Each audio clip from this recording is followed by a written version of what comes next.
Well, Raz, we're back. Yes, we sure have returned. Yes, we heard the panels and the experts who spoke before us. And again, I'd like to go back to what we were talking about beforehand. A main issue is the elections in the United States. And I'd like to ask you, is how Iran going to react in any one of those scenarios that Trump will be re-elected or Biden is going to take over? How will Iran react to each of those? Well, first of all, my impression of the discourse in Iran at the moment is that in Iran they're trying to lower one's expectations just in case Biden is or is not re-elected.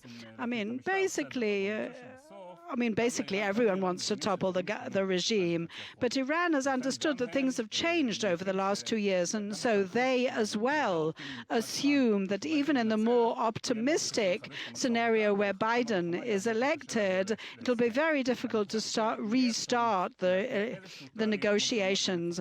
But I think if we're talking about a de-escalation, if Biden is elected, it will be very difficult to actually restart it all. And so I think that until the elections in Iran in June, it'll be very difficult to reach some kind of agreement. So if you think that if Trump is re-elected, I don't think that they will capitulate, the Iranians. For 4 years, they haven't been able to survive barely. So I think they will try and survive however hard it is. They did try. Dalia spoke about the leverage. It didn't really succeed. The Iranians didn't since May 2019, a year after the Americans left the JCPOA. The provocations and the JCPOA and everything could only be carried out to a certain level. They were sort of curbed in their enthusiasm. They didn't manage to renew the negotiations, but it's very possible that it might happen. I can't completely negate a possibility of what happened until the actual Soleimani's assassination and everything. So, and now the Emirates and the Israeli peace agreement might actually motivate them to start their provocations. But it's a bit difficult for me to imagine that they will reach negotiations without the Americans, and it doesn't matter if it's Trump or Biden, show some kind of readiness to actually ease the sanctions to a certain degree. Now, if Trump is elected, my worst case scenario is that he will create an agreement that looks okay but doesn't solve the problems and doesn't, of course, actually rectify all the issues of the centrifuges and all the issues that we want to actually be rectified. It's a kind of American bluff, and he packages it nicely, but it doesn't solve the problem. And so here, if they do, he'll be able to say, I have a new friend in Tehran, just like he did with North Korea. So it's a bit problem. It's a bluff, basically. So I find it very difficult to understand Biden's strategy. He says we'll have to go back to the JCPOA, and Iran will go back to implementing their work on the nuclear bomb, on their nuclear work. And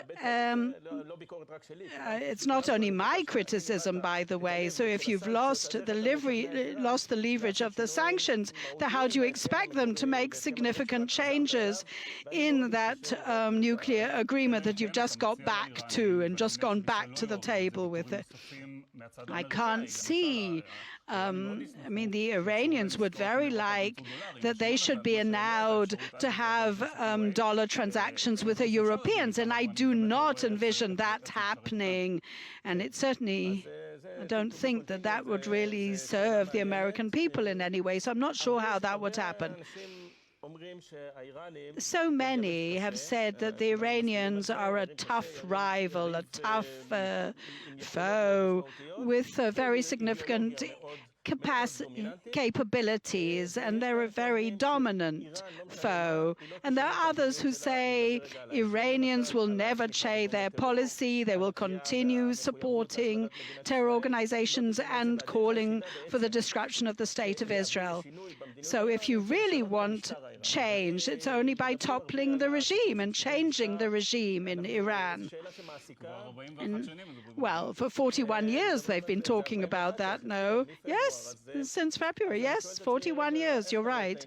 So how do you envision a change of the regime?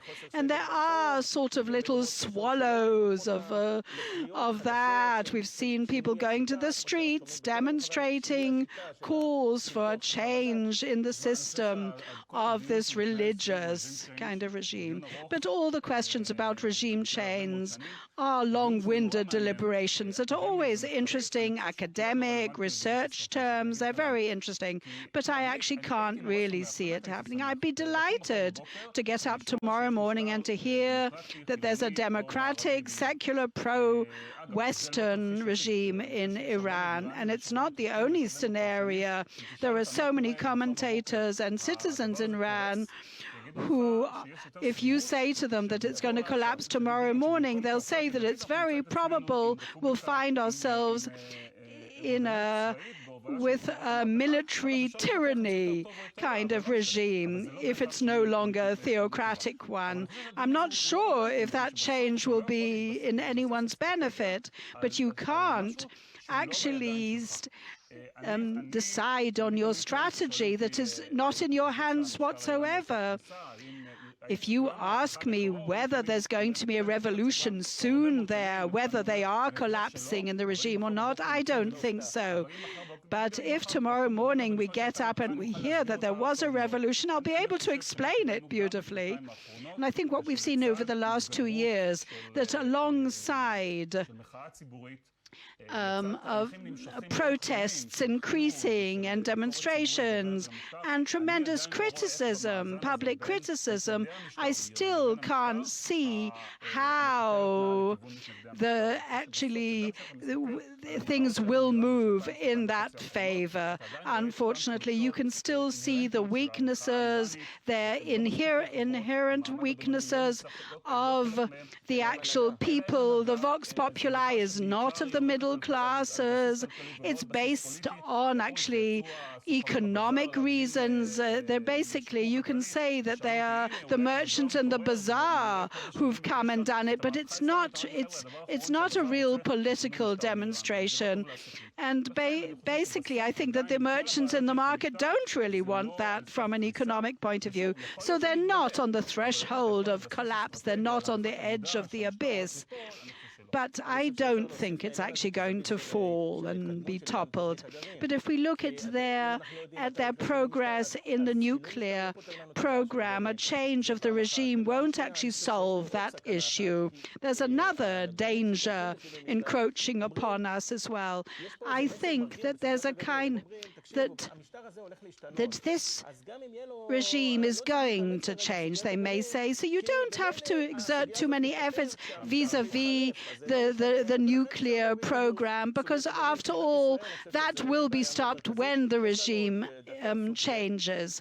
So I think that you have to look at all these things, that they're all going round and round in a circle. There's a very significant deliberation in the R&D sort of institutes in America, and they are discussing when will they go back to the negotiating table, and should they focus only on the nuclear program and continue acting against Iran with other sort of taking various other steps?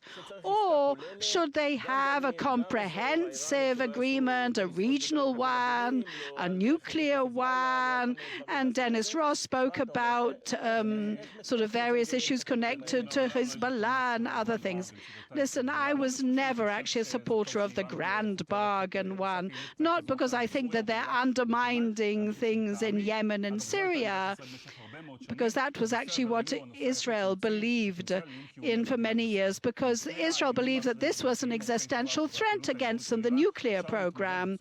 And with the other things you can grapple with in a different way. It's not as if we don't need to grapple with all the other diverse issues, but the focus must be on the nuclear program. They must try and curb and thwart their progress in the nuclear program. One cannot consolidate a grand bargain whilst detrimentally affecting the nuclear program issue. So again, once again, it was a true pleasure hosting you. We're now concluding that chapter, the Iranian chapter, and we're now going to focus on the corona issue, no lesser evil.